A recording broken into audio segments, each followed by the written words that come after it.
Alright, time for another draftphysics.com, debatephysics.com, also video presentation. So a Nick Lucid video. Now I'm going to send him an email and try to figure out if I can pay him something to give me a response, even if I have to keep it a private video or something. Just something, some acknowledgement that these arguments are made, and you people really should have a counter argument of some kind. You shouldn't just get away with this, we never have to account for anything we say. And he's going to say things that are just wrong. I mean, he's going to again say Newton said F equals ma when Newton said F equals momentum. I mean, he made it clear, okay? Yeah, you can do it in time. You could say momentum divided by time if you want to know a rate of change. But if you just want to know the net change, Newton said force equals momentum. He said twice the force, twice the velocity. 3 times the force, 3 times the velocity. Same thing as momentum. So, I mean, they just lie about what Newton said. I mean, if you're going to lie about Newton and call yourself a scientist, I'm going to say, that's bullshit. All right. So anyway, this is basically the subject is what I've been talking about recently, which is gravity and their silly arguments. All right, when it can be disposed of, without even giving it any thought at all. Just recognizing that what they're basically saying is that an object gains. They don't think the Earth is molten in the center because of gravity, when obviously what happens when something hits the Earth, okay, it applies a force, and then its matter just sits there on the surface, and just sitting on the surface, I said it was 2 billion joules, it's 200 billion. So over your lifetime you apply 200 billion joules of energy, pressure onto the Earth. Just a fact, because you're constantly accelerating and you're getting pushed back. You go down, the Earth puts you back up again. So it's real force that goes into the Earth, okay, and it's you can't make it disappear. There's no such thing as, I take the 2 Newton balls and I smash them into each other and I don't let them bounce. They'll burn a piece of paper because they have to. The momentum has to go somewhere. So this is back to the Descartesian argument that this idea of motion, a quantity of motion, moves through the universe and it never dies. It just changes who it's, what it's pushing. That's all that happens. It goes from one place to another place to another place to another place. It never disappears. 2 cars hit each other. They can bounce off. They can crush. And even when they crush, the energy's not gone. The energy's flying away as radiant energy. So it never dies. So their whole theory is completely unaccountable. They're saying this bent geodesic gives something momentum. It collides with the Earth, creates heat. Then it applies pressure over, time, constantly on the surface of the Earth. And obviously pressure has a huge correlation to the thing called heat, the conversion of the motion into heat. And all of that has to be re-radiated back out again.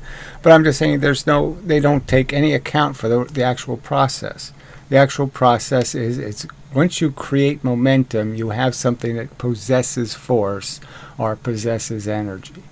And you can split hairs about what Newton thought. I mean, obviously I think he didn't really get the whole idea of exchanges. In the sense that, I have motion and I don't need an opposite reaction. If I have $10, I give away $5. I don't need an opposite reaction to make me have only $5.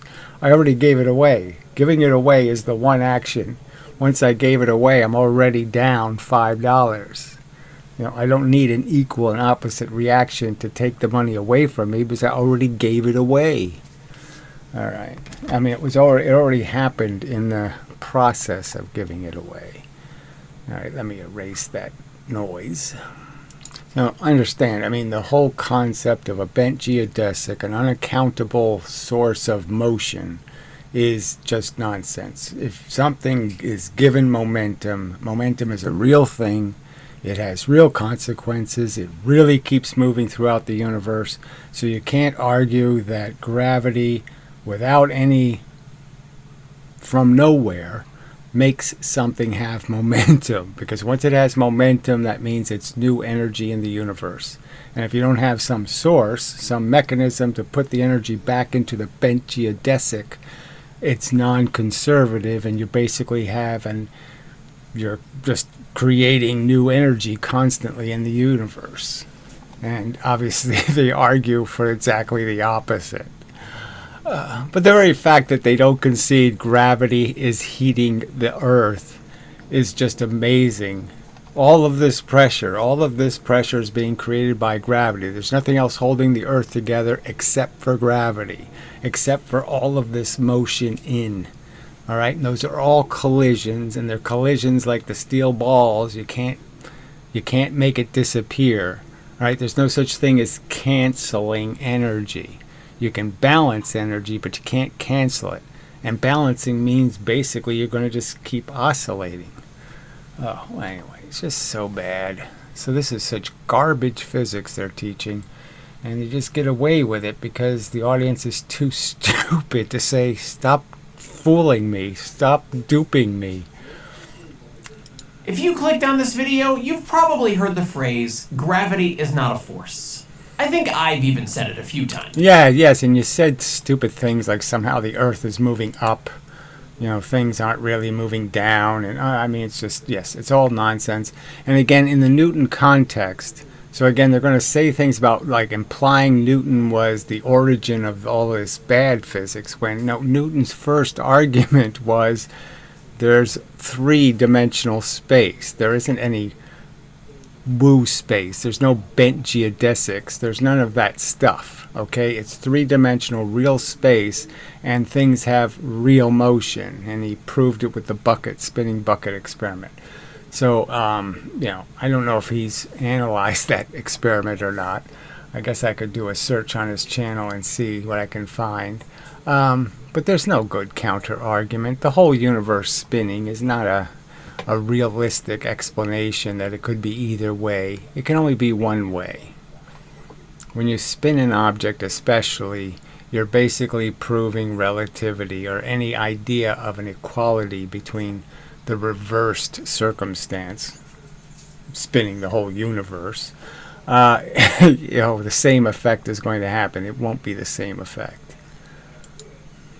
But I'm starting to wonder if we should stop saying it. Probably louder than we need. Hey crazies, we've been saying gravity is not a force for a long time. And there's a good reason we started saying it. Like, I understand how we got here. All the way back in the mid-1600s, there was this guy named Isaac Newton. He gave us 3 laws of motion. Right, and you're just not going to really describe them accurately. You know, so... And all of these laws apply, you could argue, to the smallest part of the universe, okay? So you can't be fooled because we're not moving right now. If I'm sitting here, you think I'm not moving. But the fact is that pieces of me are moving, and they're applying pressure to the chair. It's happening right now. And other pieces of me are getting pushed back up by the chair. Those are facts, all right? And those are all the facts you ignore. A law of gravity, a form of calculus, and the beginning of wave optics. So again, yeah, the wave part, again, just he's so known for saying this is, you know, corpuscles, particles. And so it's just, again, more cheating of the story. Newton didn't have any liking for any wave theory of light. All of which we still... And let's understand, he had done the slit experiment, you know, the single slit and the single impediment. He knew what fringes were. Now, he didn't know why they were, but he knew they existed. ...used today. Yeah, Newton was a big deal. We know. Okay, here's why it matters. You know those 3 laws... So it really doesn't matter. I mean, really, look, we don't care whether... who is the label you're putting on the idea. It's the ideas that should be on trial. This should be a battlefield of ideas, or Ideas are concepts. Now, I'm telling you the third law, equal and opposite reaction, doesn't mean anything because it's really nothing to do with an equal and opposite reaction. When Newton's cradle ball hits the other ball and the other ball takes off, there's no equal and opposite happening. One of them had the force, it had momentum, and it merely, the momentum moved from inside of it to inside of the other ball. Now the other ball has exactly the same properties that the first ball had. So it just exchanged the properties. There was no equal and opposite reaction thing. Laws of motion? Well, the first two establish the major types of behavior. So the first one is just pointless. I mean, obviously in a way, because it's just pointing out the obvious. Okay, that, if you were to think in terms of a clean environment that didn't have friction in it, that yes, things are just going to stay in the state they're in unless something else causes them to do something else. Inertial and non-inertial. A book sitting on a table and a rock. So obviously a book sitting on a table is not just a book sitting on a table. The book sitting on a table is doing exactly what I'm doing. Parts of that book are pushing into the table. Other parts of that book are being pushed up. That's the facts. The facts are there's a lot of movement taking place. It's not some static environment. Floating through empty space are both examples of inertial motion. Basically anything traveling in a straight line at a steady speed, even if that speed is zero. So, and again, the speed isn't zero for the book. Not for its elemental bits. Its elemental bits are doing a lot of this. Okay? So that's where you can get into, that's where you can also get into all kinds of reasons why there is such a thing as time dilation in any kind of, mechanical sense. The fact is that the stuff vibrating on the surface of the earth is vibrating very quickly. All right, lots of, basketball player versus basketball, right? The basketball is moving a lot more distance, it's moving a lot higher velocity than the player is moving. You can make those arguments and they're quite sensible. Everything else is non-inertial. A car inside a traffic circle, a rocket accelerator. So all of those things are exactly the same thing. I mean, you're just saying, okay, how in any one split second, what is something doing? Okay, in any one split second, that is any one moment of time, it's just doing procedures, based on what's interacting with it. All right, so, but it's silly to say that electrons travel a curved path based on some kind of, that's their motion. It's only their motion as a composite effect of the things affecting them. At any one moment, they are traveling a straight line. You could argue that an orbiting satellite is actually traveling a bunch of straight lines. It never travels a curved path. That if you could zoom in, you could see all the least little lines. Accelerating into space, the orbits of planets and moons. A squirrel. So he's using the orbits of planets and moons as an example of gravity, when the more classic example of gravity is something flies in and crashes into the earth like a meteor. That's the more classic example. Okay, it's not about something previous velocity and you bending its path. It's about the fact that you're giving it momentum. Falling from a squirrel is being given momentum. You place it in the tree, it's not moving. Now gravity affects it, gives it momentum. It's just idiotic to say that's not real energy. It's real energy, and now you're going to have to account for where it came from. You can't say a bent geodesic gave the squirrel momentum, because there's no way to put the momentum back into the bent geodesic. So now you have an infinite supply of new energy in the universe. Every time a squirrel falls out of a tree, we have a new supply of energy in the universe. We're creating energy because the bent geodesic can't be refueled. A tree. All of them are non-inertial according to Newton's laws. What does this have to do with force? So again, it's not this isn't Newton's philosophy even, I would argue, okay? Newton was pretty clear.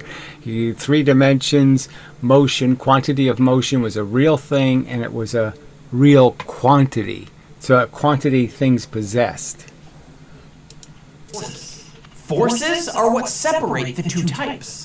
For the rock floating through space, So the rock floating through space, right? We're not talking about something floating. We're talking about something moving. So the wrench, I can have a wrench that's moving or a wrench that's not moving in space. The argument is that the wrench that's moving is in fact different than the wrench that's not moving. It's not the space that's making the motion. It's the possession. The atoms themselves have momentum. That was Newton's argument. Clearly. there are no forces at all. The book sitting on a table does have a couple forces, but they So yes, gravity and what does he call the other one? balance out and cancel each other. All right, there's no canceling. So again, this is the big lie. There's no such thing as a cancel. It has to make heat. It has to be dissipated as something. You cannot possibly have a collision, okay, where the energy is now canceled. There's no cancellation ever. So again, even if the cars crush the fenders, there's lots of stuff that changed. All of that change didn't use the energy. The energy's still moving. It's still heat. Okay, it's in a form that we can't generally collect, but it's still energy that can be used to move something. It's still movement in the universe. That's the undeniable fact. So if I have the collision in a vessel and the vessel can be pressurized by heat, well, then the vessel will be pressurized, and you'll know that the very fact that the collision took place didn't destroy or balance or consume or in any other way use the energy up. The energy's still in the environment. So again, Newton believed Descartes was correct in his perception that the energy is, generally speaking, moving throughout the universe. Now, Newton had some notion that now and then you needed to readjust this, but Descartes was correct. The energy exists in the universe. It's always been somewhere. Every bit of motion that I'm doing now, all of that stuff that made that possible, the force that made that possible, were somewhere else yesterday, and it was somewhere else the day before, and it was somewhere else the day before that. It has a forever history. There are no net or total forces. Those situations. So net forces, okay, again, it only applies on this big macro level. It doesn't apply on the micro level. You can't get rid of the force. You can't balance it. Obey Newton's first law of motion. It says, in the absence of a net external force, meaning that if you add up all the forces from outside the object, you should get zero. These other non-inertial situations require Newton's second law of motion. So you're just talking again, he's just saying, look, without interference, okay, this is the principle. Nothing just runs out of energy. Nothing changes. And it doesn't change until something changes it. So yes, change doesn't happen until there's a changer. Okay, duh. If you add up all those forces and you get a non-zero value, then the object will accelerate. So this isn't his second law, all right? That's just nonsense. Right underneath the second law, in contextualizing what he stated in the second law, he states in the first sentence underneath it that twice the force, twice the motion, 3 times the force, 3 times the motion, clearly pointing out that there's a huge equivalency between force and what we call now momentum, or what he called quantity of motion. That force is essentially quantity of motion, and it can be applied to an object and give it quantity of motion. So forces would be the definition of the rawest form of the quantity of motion, and you can basically, like a fluid, fill something up with it. That's how Newton understood it, and it's just wrong to say he said this crap, because he didn't say this crap. meaning it will change speed, change direction, or both. You still haven't told us what a force is. Yeah, that part's kind of tricky. So it's not kind of tricky because we know we see it all the time. We see it in light, we see it in magnetism, and the obvious extension is what else moves the speed of light? Oh, gravity, obviously another candidate to be called a force. So the stuff moving the speed of light that causes interaction between objects, causes motion, clearly would be a suitable definition of force in its raw form. And then the other things, matter, electrons, protons, atoms, compounds, substances, planets, they can possess, carry the force. They're force carriers. So there's force, and then there's matter, and matter is probably better described as a force carrier. The simplest definition is any influence from one object onto another. That includes pushing, pulling. All right, so there's no pulling, okay, as a rational definition. So we know that you can, you can draw collisions all day, and it makes perfectly good sense. Okay, one thing hits another thing, and it pushes on it, okay? There's nothing else that could happen. There, push. Pull. What the hell happened? Yeah, it didn't. Oh, there it is. It's almost invisible. So push is easy. Pull. Okay, I got two objects. This one's going to pull on this one. How does it do it? There's no mechanical way that could make any sense. No elemental pull. That would have to be magic, right? That's woo. That's woo. So it's obviously is a push averse. All right, there's no pull aversing. Every pull can be seen as a push. The dog's teeth are pushing on the rope.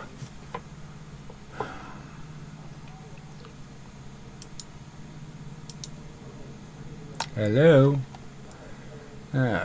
Sliding, buoyancy, and as far as Newton was concerned, gravity. So he's doing gravity again with orbits. So these velocities came from some other place. That's why things are in orbits, is because they have a velocity tangential or perpendicular to the force of gravity.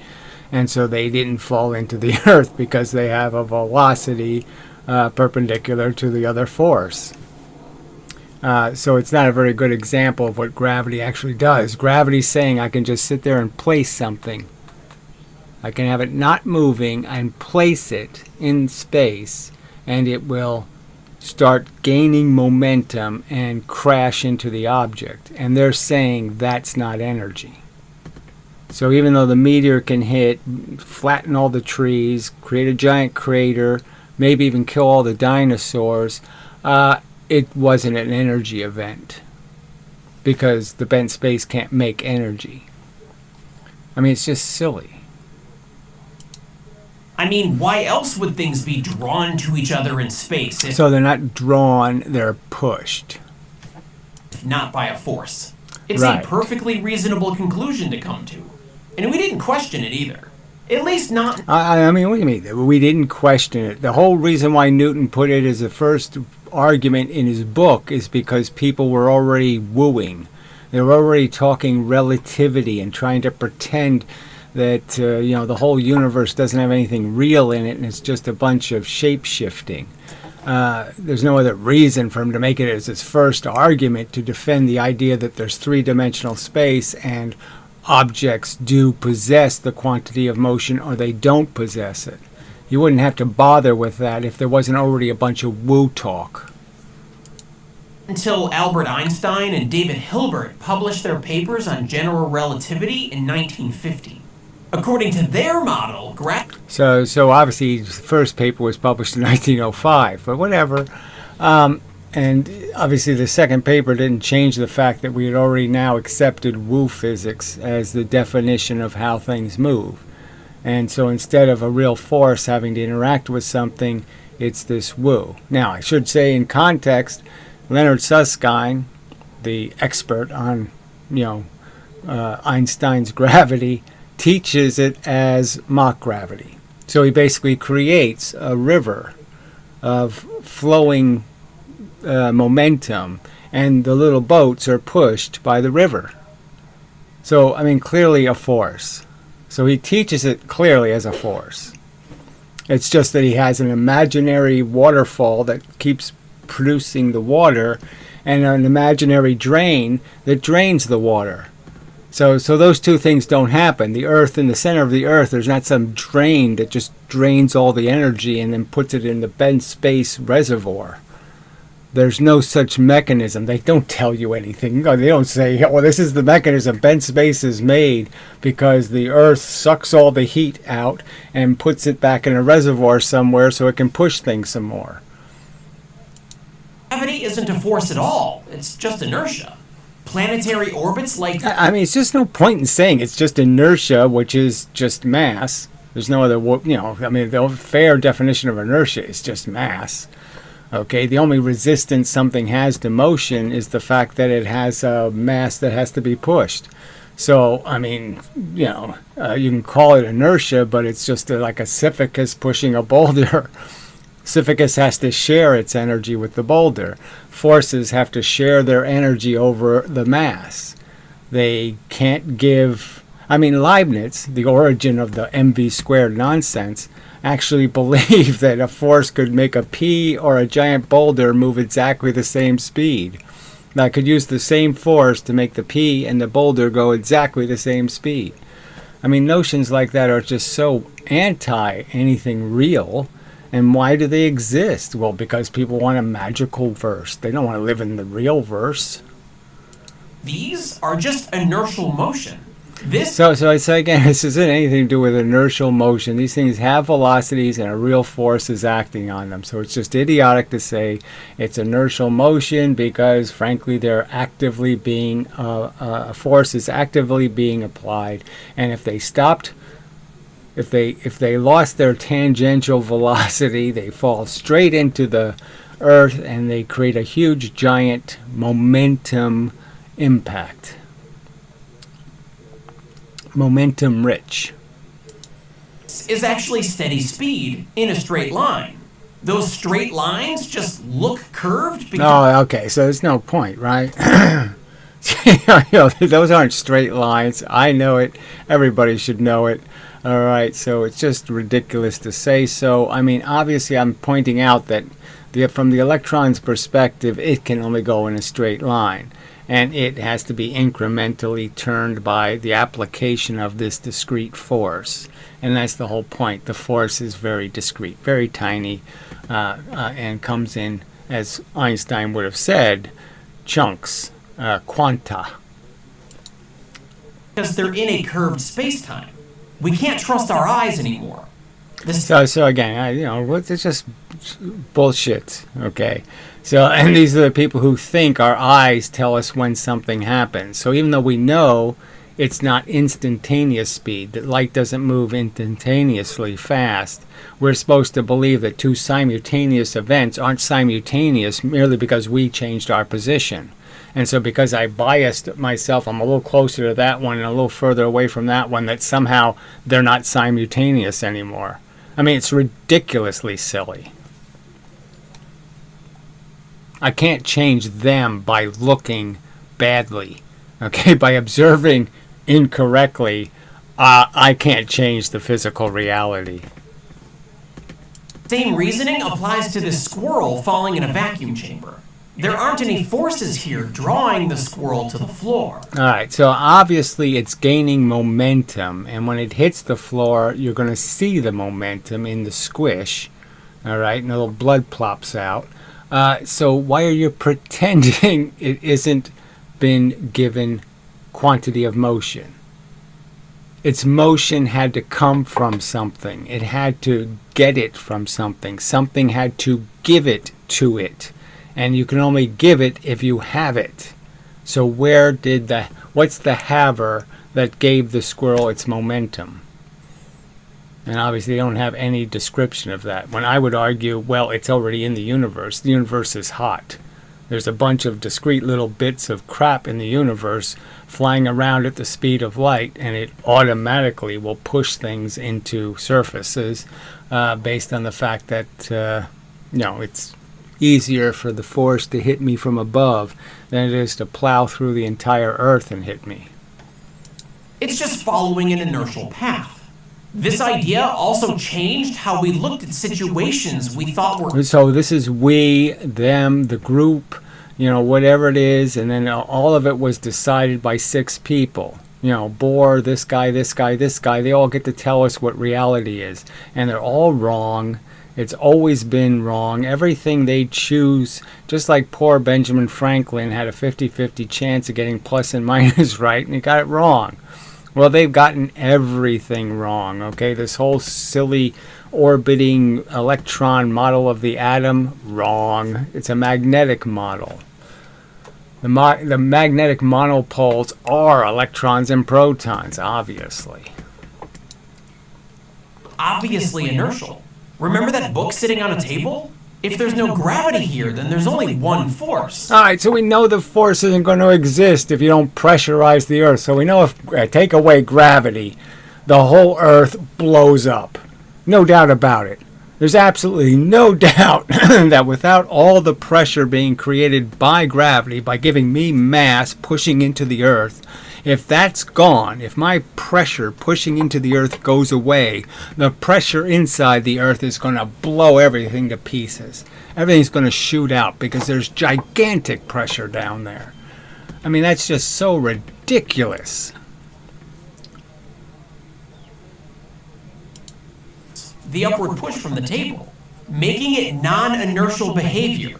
What? Yeah, it's crazy. No, it's stupid.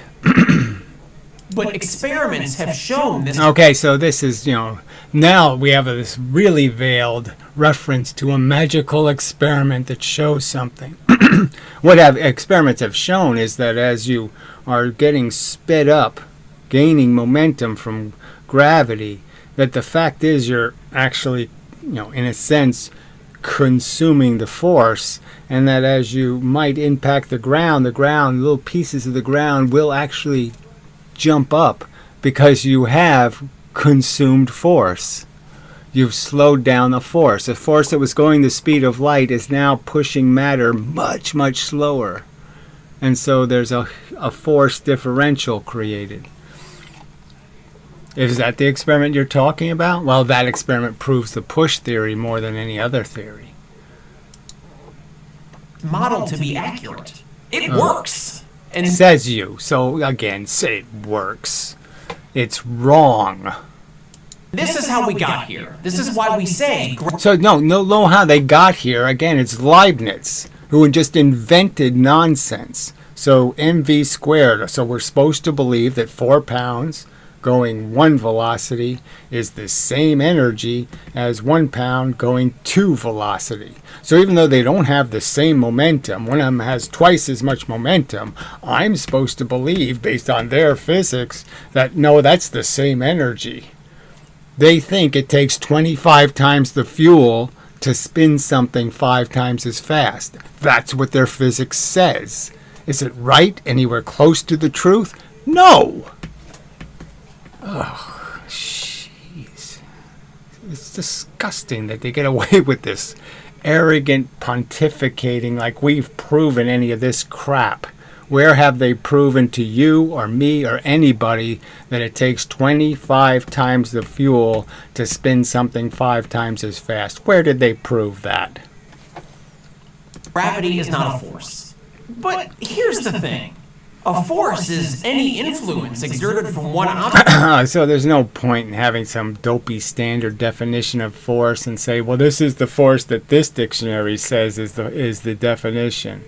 All right. I mean, obviously, Newton's definition was force is momentum. And you can give it to an object. Objects can possess the force. Object onto another, right? If a star changes straight paths into a... So again, this doesn't happen. So, the Eddington experiment is such a fraud, right? He writes in his own journal, I got 10% of the data quality. Everything went wrong. I wouldn't stake my life on these results. And yet the New York Times headline, Einstein proven right. Garbage experiment. Apparently curved ones? Is that not still an influence? Does the indirectness of it exclude it from the definition? I'm not sure it does. So there's nothing indirect. There's nothing indirect about the squirrel falling to the earth. So again, there's just nothing indirect about it. You clearly have something that didn't have motion and now it does have motion. And where did it get it from? It has force. It now possesses the capacity to make other things move. That's the definition of a force. A capacity to make other things move would be a better definition of force. And frankly, that's what it has. The not so obvious problem here is that we're working with two different definitions of force. The one that feels right to... Oh, this is so patronizing. The one feels right to morons, and the one that is right to us special physicists. Because we're special, we can see the truth, and the stupid morons can't. Ugh, it's pathetic. Non-physicists. And the one that physics has extrapolated from Newton's law. All right, so it's and extrapolated as lies. Again, F equals ma. Not what Newton wrote. He wrote force equals F. Okay, yeah, I think he used the F equals P. Okay, changing your P over time. And again, that would only be relevant. The over time part would only be relevant if you want a rate of acceleration or change. If you just want to know the net change, you wouldn't bother with the T. It's the change, the net change in your momentum is the net force that was applied. That's how it works. That's Newton's physics. And they're just lying about what Newton believed, okay, and what he preached. It's just disgusting. They're lying about Isaac Newton.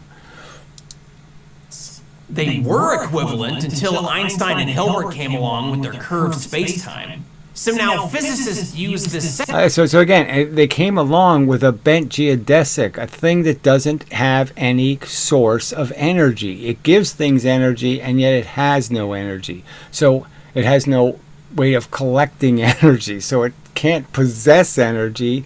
Obviously, it can't give energy. So again, that's why they have to teach it as mock gravity. That's why they have to teach it with fake waterfalls and fake drains, is because it itself doesn't have any mechanism. It doesn't have any refueling mechanism.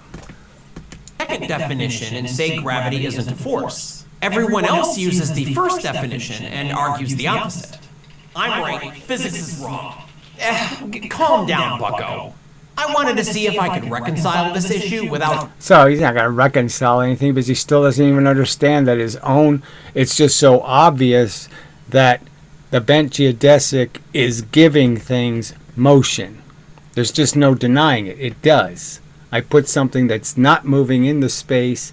The bent geodesic, makes it move. It's creating energy. You have to account for that. Again, just amazing. They don't think. Their physics doesn't think gravity makes things hot. They don't. Even though gravity is creating all of the pressure, they don't think the pressure is what's making the Earth hot. The core of the Earth. A fight. So I did some digging. Actually, I did a lot of digging. Newton's Mathematical Principles of Natural Philosophy, or the Principia for short, was published all the way back in 1687. The word force does appear in the English translations, but never in the original Klingon. I mean Latin. So there's just no point in saying that it should be word for some Latin. You're talking about a descriptive statement, and the words aren't equivalent. So you have to translate the words. You can't just say, you can't do word for word. Because there's no word for word equivalency. That's right. He wrote this monstrosity in Latin. The word force? Yes, which is, I can't, it's beyond my capacity to even understand why an Englishman would do that. Why would he make his book unreadable for the vast majority of people? Force actually comes from the Latin fortis, meaning strong, mighty, or brave. You know, like fortify. So who cares about this crap, right? So the very fact that fortis in Latin means something a little different than force in English, who cares? So it shouldn't be that surprising that its first use was in a military context. Anyway, fortis does appear in Newton's book a couple of times to mean strong, and not to mean what we would later call a force in physics. The word Newton used for force was vis, which usually means energy or power. Oh, it means energy, a word that wasn't invented until the 1800s. So again, it's just such bullshit. How could Newton's word mean energy when the word didn't exist? So again, it's just too silly. Too silly. You're being too silly. But force kind of works in this context, which was a good enough argument for academics when they started discussing. So like, obviously, this is not Newton's second law. So clearly, the net force equals the net momentum. That's the end. The change in your momentum will be the force applied. Period. Equivalent. The force is quantity of motion, and it will be realized as quantity of motion.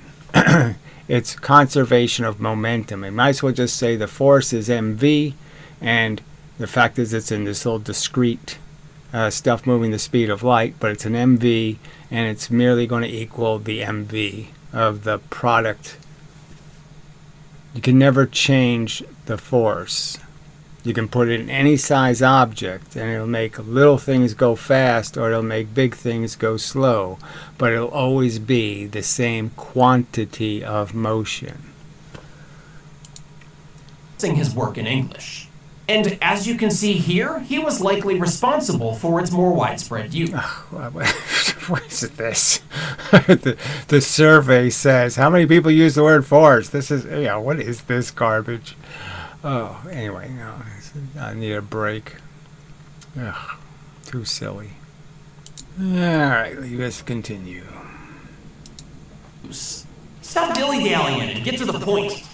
I actually found a solution to our problem in Newton's book. In definition 3, he defines some... So he has lots of, calligraphies, whatever you want to call them. These things he does, okay, whatever these restatement of an argument in some different way, and some of them are really bad. Newton wasn't a great writer, frankly. Just telling the truth. It gets convoluted, and look, part of it is the time, right? So, figures were very expensive to print, so they used the same figure to describe 4 or 5 or 10 different concepts and had them all kind of labeled in that one figure. And so it just made things just about impossible to follow sometimes. Something called materiae vis incita, or matter's innate force, as an... All right, so again, there was no innate force. So it's fine that, he says that it's force means energy, or there's no innate anything. There's just the innateness of the fact that you have atoms. It's made out of stuff. And I can't push all of them with the same piece of energy. I can't spread more. I can't, if I have a certain amount of peanut butter, I'm going to spread on a surface of a piece of bread. It's not some opposing force that means I can't have the peanut butter be 16 inches high or something. I can't spread it on 100 pieces of bread as thick as I can spread on one piece of bread. That simple principle.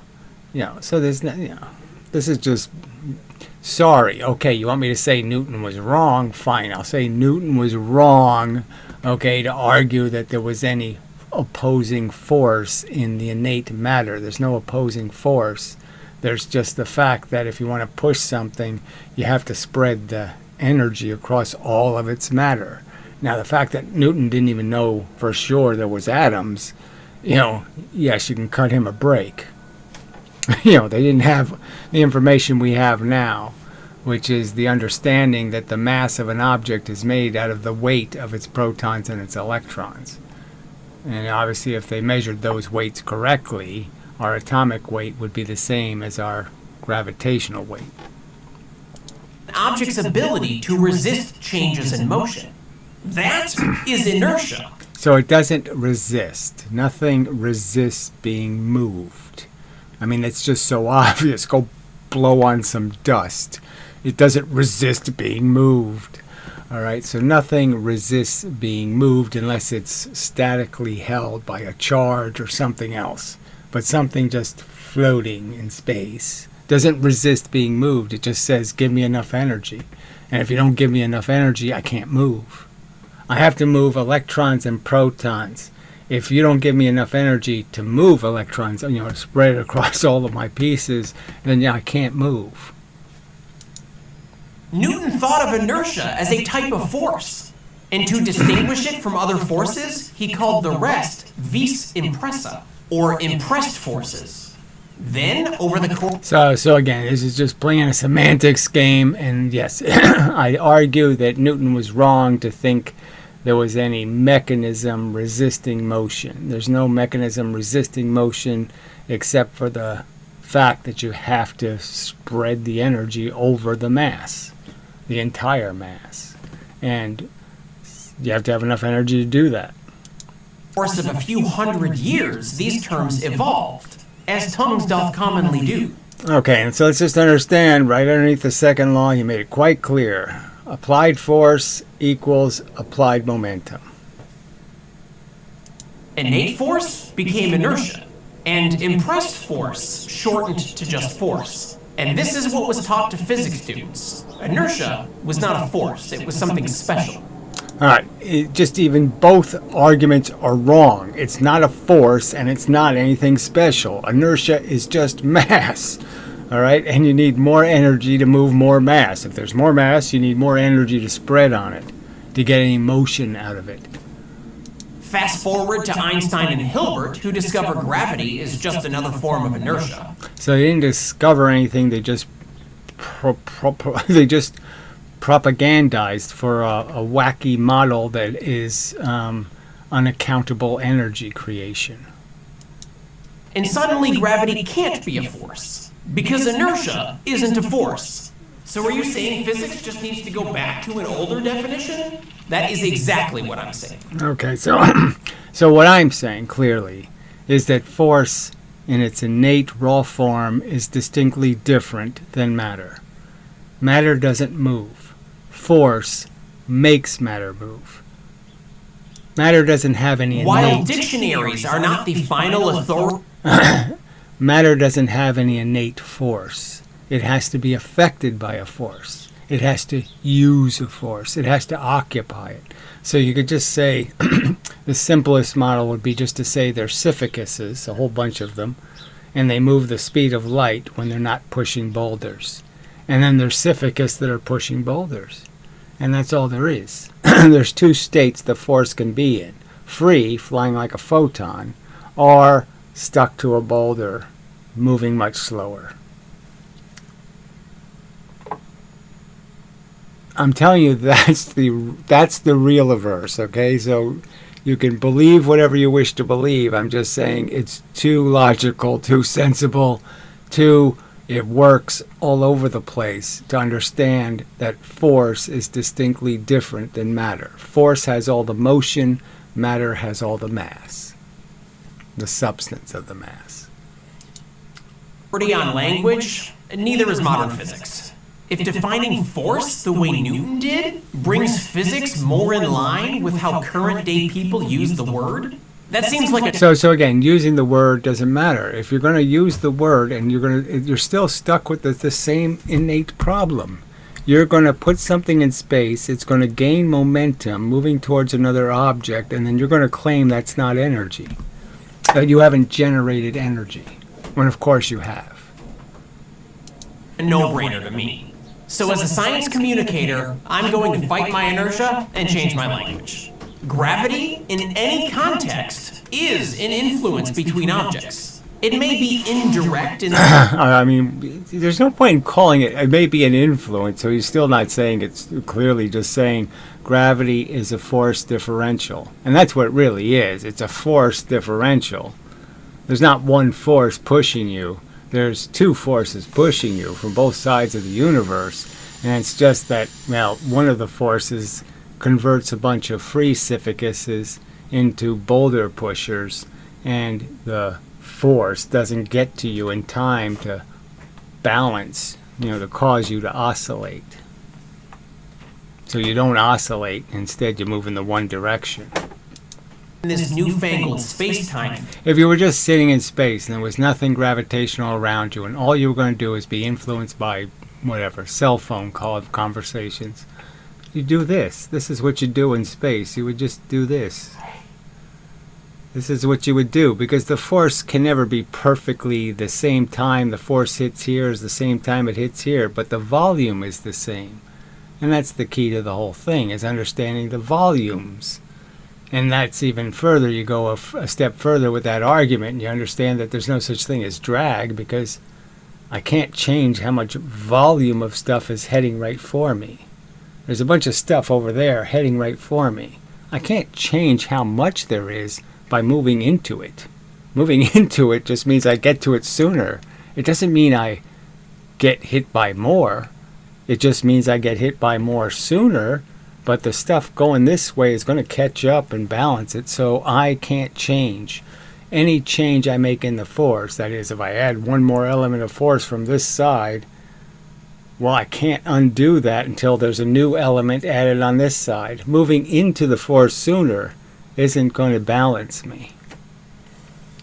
There's just so many arguments, and they won't engage in any of this conversation. Again, even though I've offered them thousands of dollars, you can't get these people to answer these points.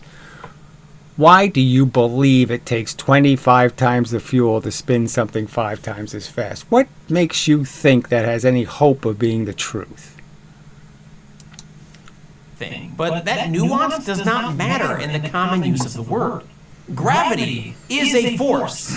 And until next time. And obviously the force is basically in the form of heat, photons, radiant heat, because that's what the Earth is putting back into the space. So it takes from the space heat, okay, that's what's pushing the objects into the Earth, and essentially gives back the heat, repressurizes the universe so it can do it again, and do it again, and do it again, and do it again.